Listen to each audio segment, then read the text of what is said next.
Welcome back to the video companion series for the African Methodist Episcopal Church, A History, written by Dr. Dennis C. Dickerson Sr.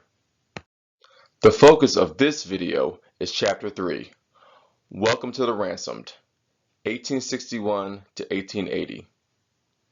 The title derives from Daniel Payne's Welcome to the Ransomed sermon, which he delivered after the emancipation of blacks in the District of Columbia in 1862. Payne implored the freedmen to be not only free in body, but free in soul and spirit. My name is Dennis C. Dickerson Jr., a member of St. James AME Church in Memphis, Tennessee. For more detailed information on the Civil War, Reconstruction, and the 13th through 15th Amendments, all focal points of this chapter, watch the Chapter 3 Historical Context video by Dr. Christina Dickerson Cousin. Section 1, entitled The Battle Cry for Freedom, illustrates the ways in which the advent of the Civil War affected the AME Church. Interpreting the war as an act of God's judgment against slave owners and black deliverance from bondage presented AMEs as constituting a freedom church. Its mission to evangelize, educate, and protect the political rights of the freed people also linked church expansion to the fulfillment of these emancipationist objectives. The church's future lay among Southern blacks whose emancipation steadily unfolded during the course of the war. Elisha Weaver, editor of the Christian Recorder during the Civil War, established the Recorder as the newspaper of record for African American issues. The Christian Recorder took stances on the war and on the condition of African American people. The paper found it, quote, erroneous and short-sighted to say that this war is a useless expenditure of blood and treasure, and the victory of our forces a barren one, if slavery is not finally abolished. AMEs believed Abraham Lincoln had emancipationist sensibilities, but never stopped urging him to move faster on black freedom. Daniel Payne, for example, went to the White House to urge Lincoln to sign a bill freeing District of Columbia slaves. The Emancipation Proclamation in 1863 manumitted 3 million slaves, allowing black recruitment into the Union Army. AMEs credited God, not Lincoln, for the Emancipation Proclamation, but acknowledged Lincoln as a divine instrument. Blacks supported the Union Army and willingly enlisted in it. For example, Henry Dickerson, an AME preacher, supported the Union Army by leasing his land in New Jersey for infantry training.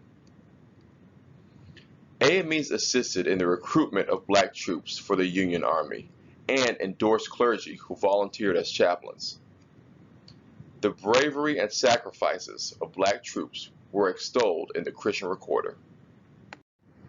Of the 14 black Union chaplains, 4 were AME.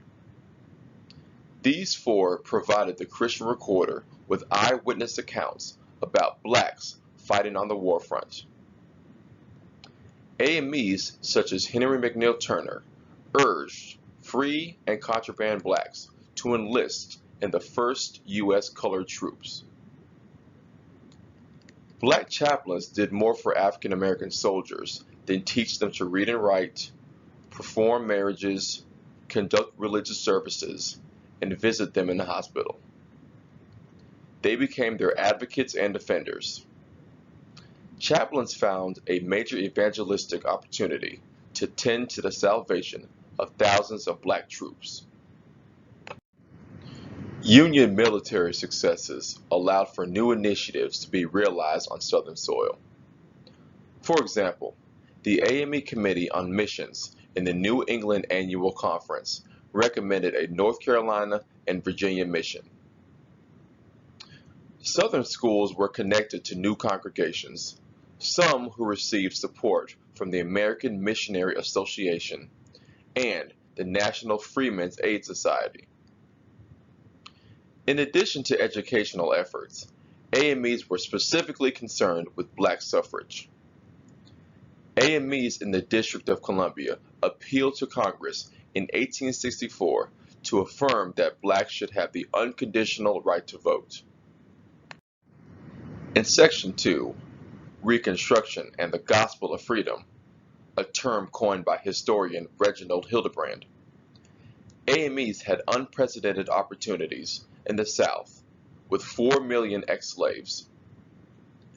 Daniel Payne convened the South Carolina Annual Conference, and districts formed in the Carolinas, Florida, and Georgia. Thousands of new members came out of the Methodist Episcopal Church South. Due to the initiatives of bishops, traveling missionaries, and local clergy and laity, between 1866 and 1868, the church expanded in places such as Alabama, Mississippi, Tennessee, Arkansas, Texas, and other southern locales. Some 77 missionaries between 1863 and 1870 were involved in church expansion, most of whom came from the South and border states, not the North. Some were educated free persons, and some were ex-slaves, and some were former soldiers for the Union Army. Between 1866 and 1876, membership grew from 50,000 to over 200,000. The greatest growth was in South Carolina and Georgia. Pennsylvania had the largest aggregation outside of the South. Abraham Lincoln's plan of Reconstruction envisaged black colonization outside the United States, proposed lenient requirements for Confederate states to re-enter the Union, and offered no initiative for black political empowerment. Andrew Johnson, Lincoln's successor, restored full political rights to most Confederate states, did not support black enfranchisement, and allowed Southern states to enact black codes. Congress divided the South into 5 military districts and stationed federal troops within the jurisdictions to protect blacks from white vigilante groups such as the KKK.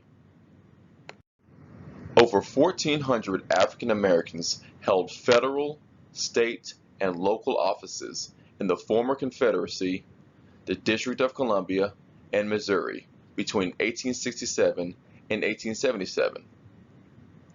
237 were clergy. Of this number, 53 were AME ministers such as Hiram Revels, a U.S. Senator from Mississippi. Politics became intimately associated with African Methodism and was integrated into the ministerial profile of AME clergy. However, not all AMEs believed that politics and ministry belonged together. We discussed in the previous chapter Daniel Payne's purchase of Wilberforce University. Section 3, Education for Freedom, reintroduces the AME Church's flagship institution. Payne wanted it to have most of the denomination's educational energies. Payne Institute in Cokesbury, South Carolina, was founded in 1870, the southern counterpart to Wilberforce. A number of AME schools sprang throughout the former Confederacy and in some border states. Brown Theological Institute received a charter in 1873, but fiscal mismanagement ended the initiatives. Due to the lack of security for blacks, migration was a way out of the South, to locations west of the Mississippi River. Exodusters moved out of the South to Kansas and neighboring territories.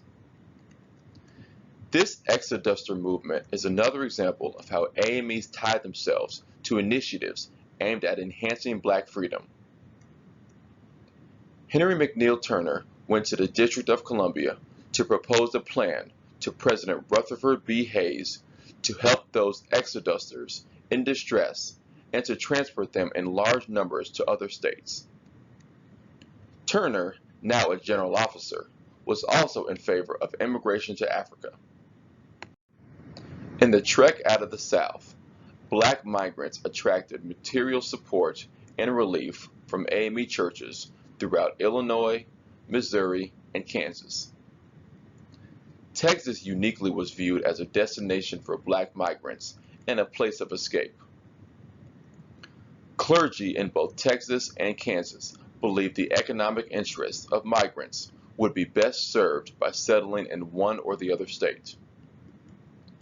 Congregations, some calculated, would be the unintended beneficiaries. Bring Us the Gospel Too highlights energy at the 1872 General Conference, the first General Conference held in the former Confederacy, to encourage AME presence in Cuba, Puerto Rico, New Grenada, and Central and South America. Daniel Payne was opposed to missionaries in Haiti and Africa because there was more work to be done in the South. AMEs deployed missions into Haiti, the Dominican Republic, the Bahamas, and Central America. The Women's Parent Mite Missionary Society was founded in 1874 by bishops' wives. The society sought evangelism and universal spread of the gospel. In doing so, they honored such figures as Richard Allen, Toussaint Louverture, and others who shed blood for black emancipation. The 1880 General Conference was of particular significance to AMEs of this time period. This General Conference elected two Southern bishops, Henry McNeil Turner of Georgia and Richard H. Kane from South Carolina.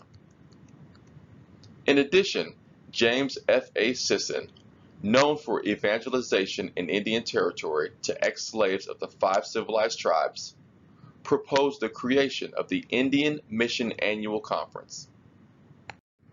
With the Civil War over, the destiny of the British Methodist Episcopal Church was in question. Would members return to the U.S. or remain with British American people? Some AMEs were content to evangelize exclusively in Haiti and Africa and to leave the British West Indies to the BME Church. At the 1884 General Conference, the BME and AME churches merged. The AME Church gained territories in Canada, Bermuda, and British Guyana. In the final section, Friendly Fire, AMEs argued supremacy among the different Methodist bodies. AMEs had a hard time asserting superiority over the Zion Church. They boasted that they had proud black bishops, unlike the Zionites, whose denominational leaders were superintendents.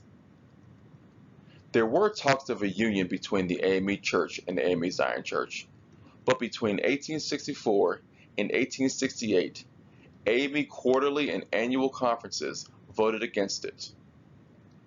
The AME Zion Church, however, voted favorably for the merger.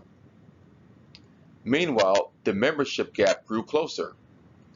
By 1881, the AME Church had membership around 390,000, with the AME Zion Church having just over 300,000. This concludes the Chapter 3 summary. Thank you so much for joining us. Please stay tuned as Dr. Christina Dickerson-Cousin interviews another dynamic panel of AME scholars, clergy, and lay.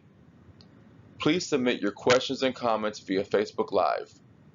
Thank you again, and we hope to see you next week.